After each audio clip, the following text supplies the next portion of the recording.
Shalom a todos, bienvenidos al videoblog de noagidas.org. En esta oportunidad quiero responder una pregunta que nos llegó desde nuestros alumnos de Casa Noaj Colombia en referencia a un artículo que publicamos esta semana precisamente en nuestro blog que comenta la sección de la Torá, la parashá semanal, que en esta oportunidad es justamente la parashá Noaj, que cuenta la historia de Noé y el diluvio universal.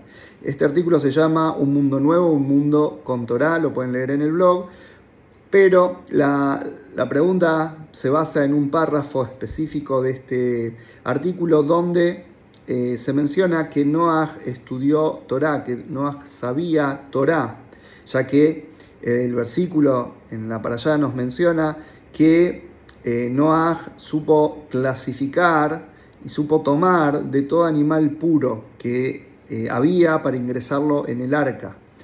Y esto fue una orden de Dios: tomarás para ti de todo animal puro, y le indicó cuántas parejas de cada animal, de los puros, de los que no eran puros. Y la pregunta que surge es cómo Noaj sabía qué animales iban a ser puros, qué animales iban a ser impuros. Hay discusión entre los sabios qué significa esto. Algunos sabios opinan que la pureza a la que se refieren eran animales que no se habían mezclado con otras especies. No obstante, Rashi, el comentarista clásico de la Torá, nos da una explicación contundente y él concluye: Noaj se refirió a los animales puros e impuros en los términos que la Torá después lo indicaría al pueblo judío. ¿Y cómo es que Noaj pudo saber cuáles animales eran puros e impuros según esa Torá que iba a ser entregada en el monte Sinaí? Rashi menciona, Noaj, de acá se comprueba que Noaj estudió Torá. De alguna forma, Noaj sí estudió Torá. Entonces, ¿cómo puede ser, la pregunta que estamos abordando, cómo puede ser que Noaj haya estudiado Torá si la Torá fue entregada posteriormente? Todavía la Torá no nos narra la historia de los patriarcas del pueblo judío ni la esclavitud de Israel en Egipto y su posterior liberación para recibir la Torá en el monte Sinaí. ¿Cómo puede ser que la Torá nos esté hablando de que Noaj estudió Torá? Y en realidad esto no es de sorprender, ya que Noaj, además de haber sido un gran sabio en su generación y haber sido una persona recta, piadosa, como precisamente la Torá inicia el relato de esta parashá, donde se menciona en el primer versículo que Noaj fue un hombre justo, íntegro, recto en su generación. Además de esa cualidad sobresaliente de Noaj, Noaj fue un profeta. Dios le hablaba a Noaj. De hecho, tuvo una profecía increíble, o sea, en magnitud, que Dios iba a traer un diluvio universal. Eso fue una profecía. Muchas veces no se remarca, no se resalta esta faceta de Noaj como un profeta, pero realmente fue un profeta. Tuvo varias cualidades muy importantes y específicas Noaj en su vida. A veces se minimiza o no se visibiliza muy bien estas otras facetas, pero fue un profeta también y Dios hablaba con él. Entonces, de la misma forma sucedió con los patriarcas, que está escrito que los patriarcas también vieron la entrega de la Torá y los preceptos que Dios iba a dar a Israel, y por eso voluntariamente también cumplieron todos esos preceptos, incluso detalles mínimos de la Torá. Abraham, Isaac, Jacob los cumplían. Entonces, no solamente vemos este fenómeno de que Noaj, antes de la entrega de la Torá en el monte Sinaí, podía estudiar Torá y conocía la Torá, sino que otros individuos también pudieron acceder a esto. ¿Cómo accedían? Accedían a través de la profecía. Ahora, la diferencia entre ese acceso a través de la profecía y una vez que se entregó la Torá en el monte Sinaí, es que cuando Dios entrega la Torá en el monte Sinaí, esa Torá fue entregada a modo de pacto, un convenio entre Dios y el pueblo de Israel. Así como originalmente hay otra dimensión de la Torá que fue entregada a toda la humanidad a través de los 7 preceptos universales, que es otro convenio. De hecho, los 7 preceptos forman parte de la Torá, no son algo ajeno a la Torá. Por eso los sabios incluso llaman a los 7 preceptos universales, Torat Benei Noach, la Torá de los hijos de Noach, porque sigue siendo Torá.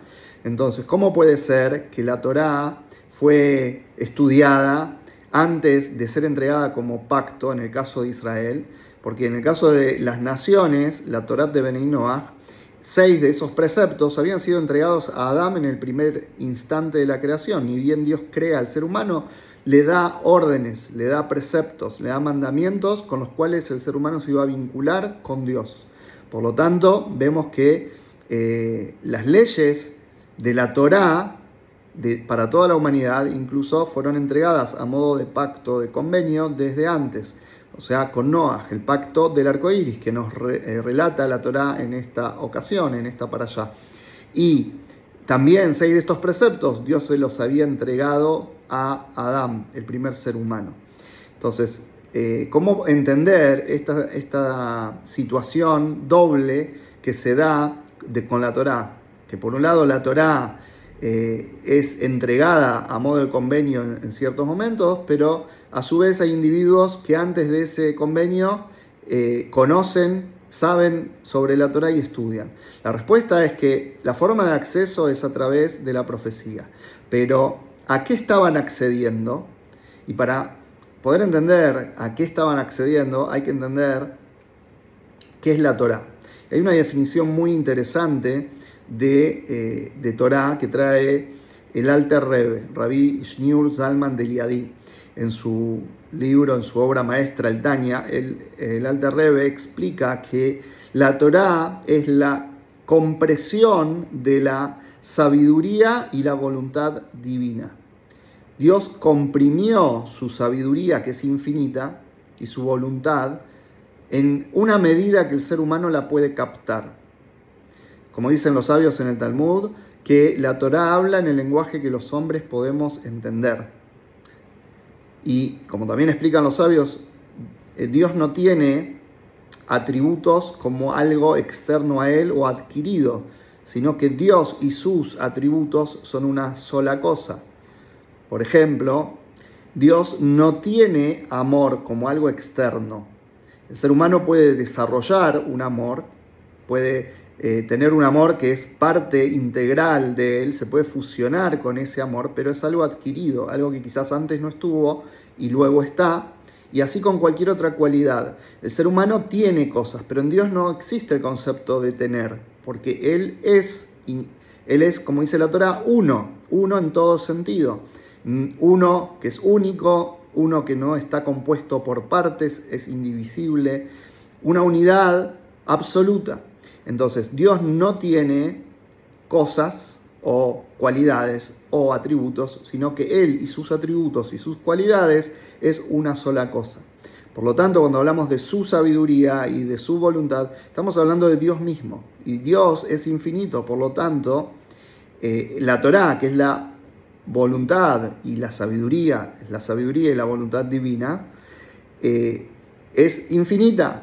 Para que el ser humano pueda conectarse con eso, tiene que haber una reducción, una contracción de esa infinitud. Entonces Dios se revela dentro de lo finito, pero no pierde su característica esencial de ser infinito.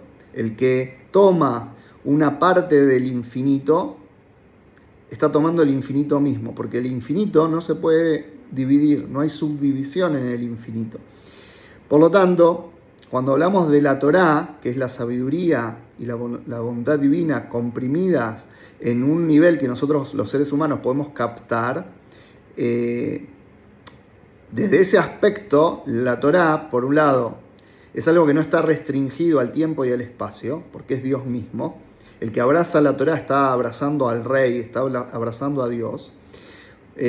Por lo tanto, cuando hablamos de que hay individuos que incluso antes de la entrega de la Torá pudieron conectarse a través de la profecía con la Torá, no hay contradicción en una cuestión de tiempos, porque el tiempo es algo que está debajo de la Torá y no sobre la Torá.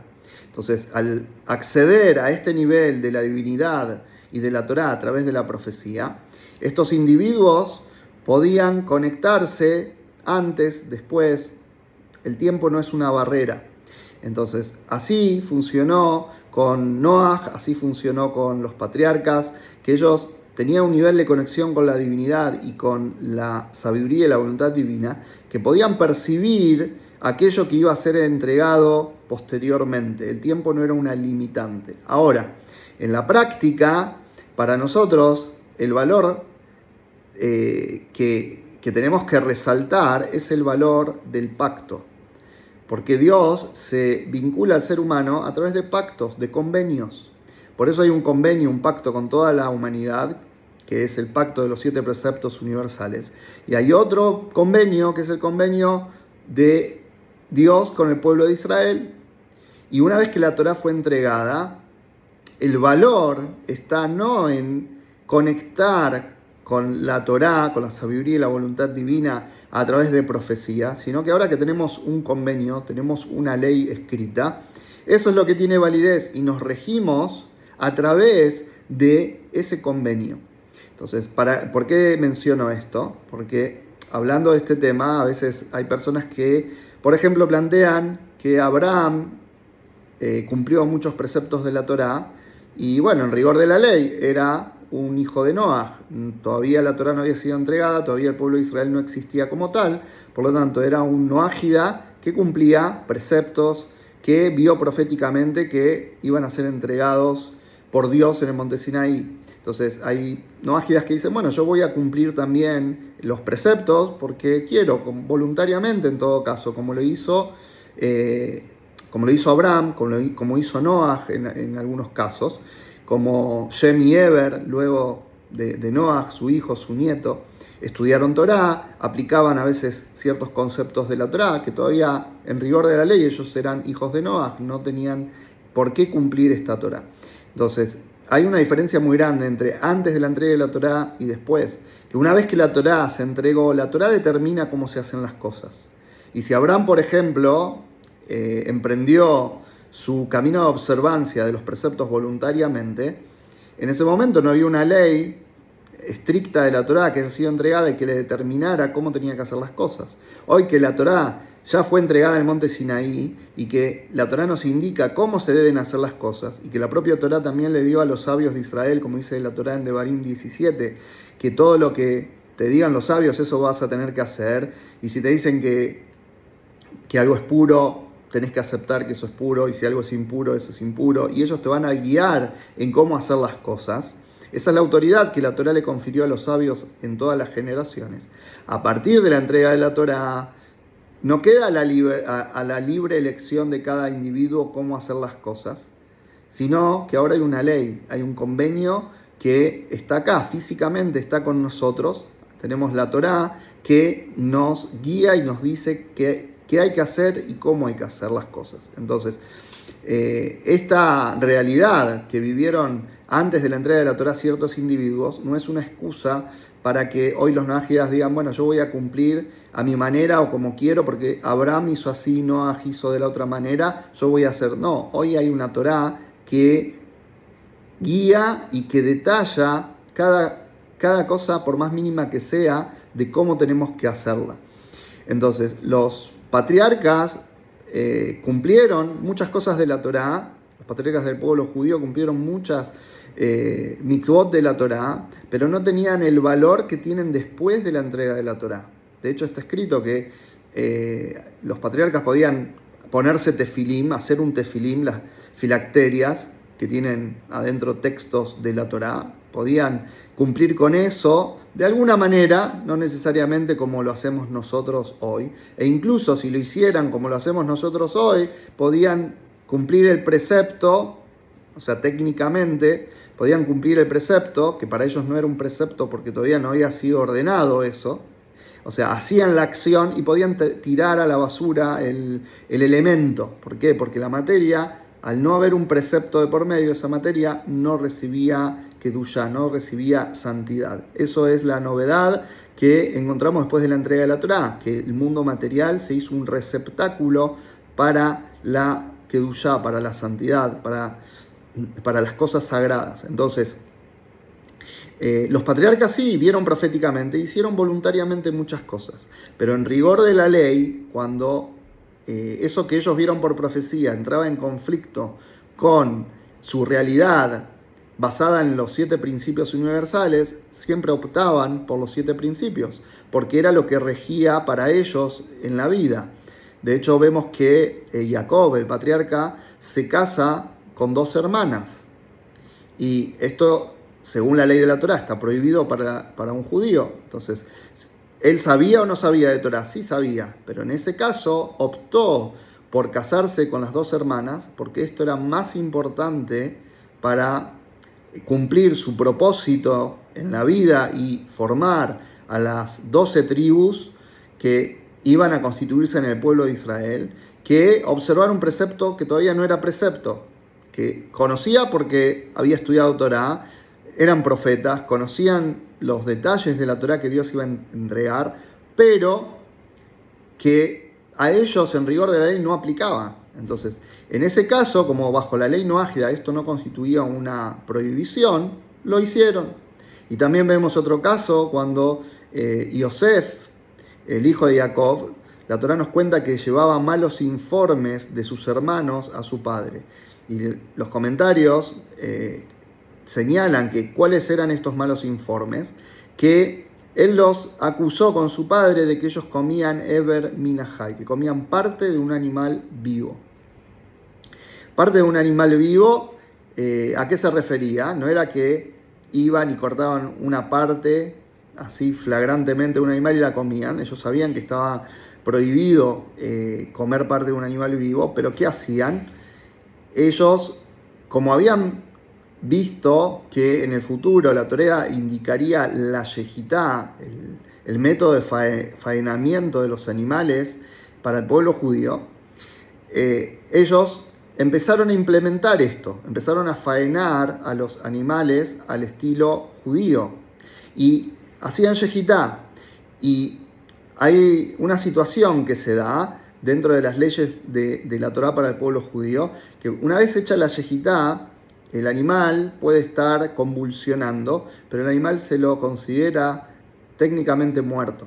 Por lo tanto, si mientras el animal convulsiona, se lo empieza a despostar, se lo empieza a diseccionar, eso no se considera que se está haciendo Eber Minahai porque ese animal ya se lo considera muerto. Ahora, desde el punto de vista de la ley noágida, desde los 7 preceptos, puede ser que todavía se considere el animal vivo. Entonces, esa situación de pircus, de convulsión del animal, puedo verlo como el principio de la muerte o como el final de la vida. Si es el principio de la muerte, no hay problema en que se lo pueda diseccionar y eso no se considera parte de un animal vivo.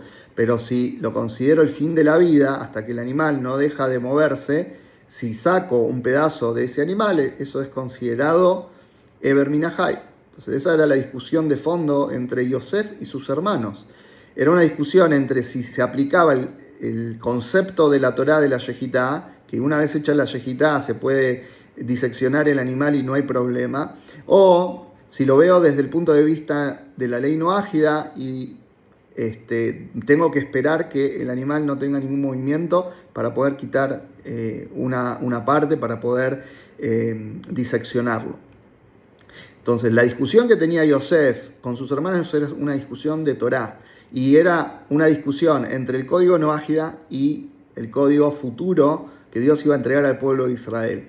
Y Yosef, ¿qué defendía? Defendía que ellos estaban bajo el código noágida y que tenían que respetar y cuidar de que el código noágida se cumpla. Entonces, por más que los hermanos sabían, y Yosef mismo entendía que en el futuro la ley de la Torá para el pueblo de Israel iba a ser de esta manera, él defendía que había que cumplir como lo que eran en ese momento, hijos de Noaj, bajo el pacto noágida.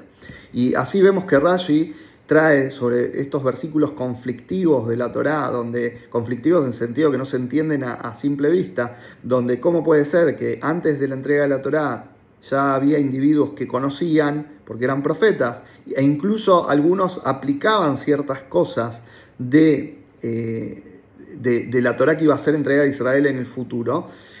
Cuando esto entraba en conflicto con las leyes noágidas, ellos optaban por guiarse por las leyes noágidas y no por algo que era un conocimiento a través de profecía de algo futuro.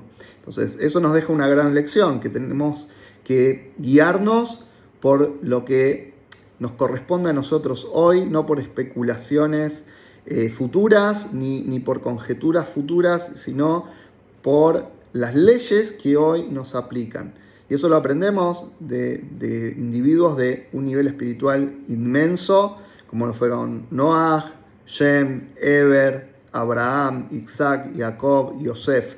Lo vemos en todo el libro de Bereshit, que ellos, si bien tenían un conocimiento muy amplio y eran profetas y eran individuos increíbles, que tenían un acceso ilimitado a todo el conocimiento de la Torá, ellos siempre priorizaron el cumplimiento de las leyes. Y después de la entrega de la Torá, esto tiene una relevancia aún mayor, porque hoy tenemos el código de la Torá que menciona absolutamente todos los detalles, tanto para judíos como para no judíos. Y de hecho, por eso el Rambam, en su Mishneh Torah, menciona sobre los noágidas, que un noágida que cumple los 7 preceptos y acepta que son preceptos divinos, que Dios los dijo en el monte Sinaí, que los conoce por Moshe, y que son los mismos que había ordenado antes a Adán, 6 de ellos, y luego se agregó uno más a Noah, reconoce todo esto, que son divinos, que los recibe a través de Moshe, o sea, de la Torá de Moshe. No dice a través del pacto con Noah, sino a través de Moshe. Si el noágida los observa escrupulosamente, en detalle, se hace acreedor a recompensa, no solo en este mundo, sino también en el mundo venidero. Tiene Olam Abba, tiene mundo venidero. Entonces, a partir de la entrega de la Torá, tenemos un código de ley completa. La Torá incluyó también el código noágida, le dio fuerza, y por eso la fuerza hoy en la actualidad del código noágida no es el pacto de Noah, no es Adán, mucho menos, porque Adán recibió los preceptos y con las generaciones la gente hizo idolatría, asesinó y se perdió la observancia. Ese pacto con el primer ser humano se disolvió de alguna forma. Luego viene Noah y vuelve a establecerse el pacto con toda la humanidad en base a los 7 preceptos, pero también la gente empezó a abandonarlos, adrede, querer alejarse de su observancia y de Dios, y finalmente Dios fusiona estos preceptos y este pacto, el pacto noágida, dentro del pacto de la Torá. Los unifica en la entrega de la Torá, y a partir de la entrega de la Torá, tanto el pacto noágida como el pacto con los hijos de Israel se mantienen bajo la misma línea. Por eso Israel, como fue la garantía de que nunca más se iba a perder el pacto con la humanidad, fue indicada por el profeta Ishayahu de parte de Dios como Or Lagoim. El pueblo de Israel es luz para las naciones. Y como explica el comentario del Radak, ¿qué significa luz para las naciones? Significa enseñarles sus preceptos, guiarlos a la observancia de sus obligaciones con el Creador. Así que bueno, a partir de la entrega de la Torá, todo está ordenado, todo está muy claro, qué tienen que cumplir las naciones, qué tiene que cumplir el pueblo de Israel, y toda esta cuestión previa a la entrega de la Torá realmente es una situación que hay que analizarla, hay que estudiarla con las fuentes judías, con los comentaristas clásicos de la Torá, para poder entender cómo era esa realidad, cuáles eran sus alcances, y no equivocarse en la interpretación, que a veces es uno de los grandes errores en el mundo noágida, de sacar conclusiones apresuradamente, de querer interpretar sin conocimiento el texto de la Torá. El texto de la Torá es muy profundo, hay muchos detalles que, si uno no tiene los comentarios clásicos de miles de años de sabios que estudiaron y reestudiaron la Torá y que agregaron y que explicaron explicación tras explicación para que entendamos y no nos perdamos del sentido real que la Torá tiene. Si la persona ignora eso y se apresura a sacar conclusiones, lo más probable es que tome un camino equivocado y que llegue a conclusiones erróneas. Así que es importante también de toda esta cuestión que se desprende de esta sección de Noaj y de esta pregunta que se planteó al principio. Es importante ser conscientes de la profundidad que tiene la Torá, de todas las discusiones que pueden desplegarse de un versículo tan solo. Ya van casi 30 minutos que estamos mencionando citas de sabios y explicando conceptos de un versículo y una pregunta que se montó sobre ese versículo. Y hay muchísimo más.